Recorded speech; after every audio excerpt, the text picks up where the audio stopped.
ബർത്ത്ഡേക്ക് ഡ്രസ്സ് എടുക്കാൻ നദാനുമായിട്ട് പോയിട്ട് നദാനുവിനെ കാണണമെന്നില്ല. കുറച്ച് കഴിഞ്ഞ് കാർ സെക്ഷനിൽ ഉണ്ടാവാൻ ചാൻസ് ഉണ്ടെന്ന് വെച്ചാൽ അവിടെ ചെന്ന് നോക്കിയപ്പോൾ ആള് ഭയങ്കര സെർച്ചിങ് ആണ്. ഏത് വണ്ടി എടുക്കണമെന്ന് കൺഫ്യൂഷനിലായിരുന്നു പാവം.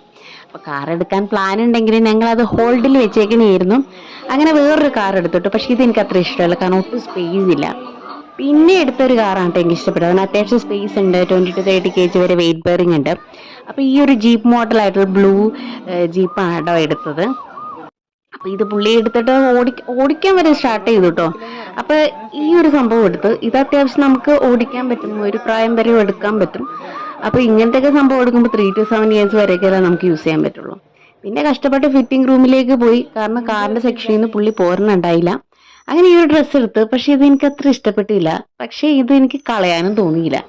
അന്ന് വിചാരിച്ചൊന്ന് ക്യാഷ്വലാക്കി എടുക്കാന്ന് വിചാരിച്ചിട്ട് ഒരു ടീഷർട്ട് നോക്കി, അതിന്റെ ഉള്ളിൽ ഇടാൻ പറ്റിയത്. അങ്ങനെ ഈ ഒരു കളർ കോമ്പിനേഷൻ ആട്ടോ എടുത്തത്. നല്ല അടിപൊളിയായിട്ട് വന്നു കേട്ടോ.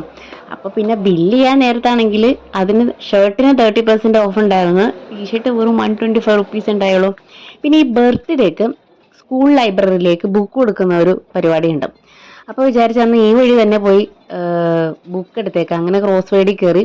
അപ്പൊ ഞാൻ കുറെ തപ്പിയിട്ട് എനിക്ക് അത്യാവശ്യം ഒരു നല്ല ഈ LKG UKG പിള്ളേർക്ക് പറ്റിയ ഒരു ബുക്ക് കിട്ടുന്നില്ല, എല്ലാം സ്റ്റോറി ബുക്കാണ്. പിക്ചർ പോലെയുള്ള ബുക്സ് ഒന്നും കിട്ടിയില്ല. അങ്ങനെ 2 ബുക്ക് എടുത്തു. സ്നോ വൈറ്റിന്റെ, പിന്നെ ഒരു ചിക്കൻ്റെ സ്റ്റോറിയുള്ള ഒരു ബുക്ക് എടുത്തു. അങ്ങനെ അത് രണ്ടും എടുത്തു കേട്ടോ. പിന്നെ ഞങ്ങൾ KFC പോയിട്ട് ചിക്കനൊക്കെ ഓൾറെഡി ഓർഡർ ചെയ്ത് സംഭവം റെഡി ആയിട്ട് എന്നെ വിളിച്ചുകൊണ്ടിരിക്കുകയായിരുന്നു. അപ്പോഴേക്കും സംഭവം മേടിച്ചിട്ട് ഞാൻ അവിടെ ചെന്നു. അതാണെങ്കിൽ ഭയങ്കര ഇഷ്ടം, മമ്മിക്ക് സാധനമൊക്കെ വെച്ചിരിക്കണം എന്നൊക്കെ പറഞ്ഞിട്ട് ഇരിക്കുകയാണ് കേട്ടോ. അങ്ങനെ ഞാൻ ചിക്കനൊക്കെ കഴിച്ചു. അത്യാവശ്യം നല്ല സോസുള്ള നല്ല കോമ്പിനേഷനൊക്കെ ഉണ്ടായിരുന്നു. അതാണെങ്കിൽ സലൂദ് എന്ന് പറയുകയാണ്. സലൂദ് എന്ന് പറഞ്ഞാൽ മെക്സിക്കോയിലെ ചിയേഴ്സാണ്. അപ്പം അങ്ങനെ ഞങ്ങൾ ചിയേഴ്സൊക്കെ അടിച്ച് ഫുഡൊക്കെ അടിച്ച് അവിടെ നിന്ന് ഇറങ്ങി. അപ്പോൾ വീട്ടിലെത്തിയപ്പോൾ 8 മണിയൊക്കെ. അങ്ങനെ ബർത്ത്ഡേ ഷോപ്പിംഗ് കഴിഞ്ഞ് കീശയെല്ലാം കാലിയായി.